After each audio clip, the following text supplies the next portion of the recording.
দফা এক দাবি এক মমতা ব্যানার্জির পদত্যাগের দাবি নিয়ে পুলিশের সঙ্গে ধস্তাধস্তি, রাজ্য বিজেপির নেতাদের আটক।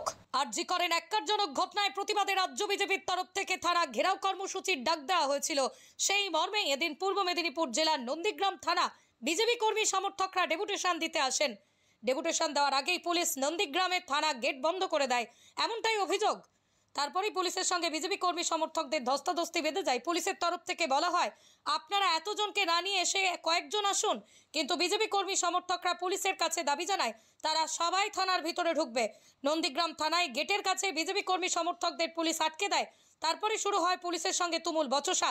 ধস্তাধস্তিতে জড়িয়ে পড়ে বিজেপি কর্মী সমর্থক এবং নন্দীগ্রাম থানার পুলিশের। পরে প্রতিনিধিত্বমূলক বিজেপির তরফ থেকে থানায় ডেপুটেশন দেওয়া হয়। বিজেপি কর্মী সমর্থকরা মমতা ব্যানার্জির পদত্যাগের দাবি নিয়ে নন্দীগ্রামের সামনে বিক্ষোভ দেখাতে শুরু করে। তবে এখন পরিস্থিতি স্বাভাবিক রয়েছে বলে পুলিশ সূত্রে জানা গিয়েছে।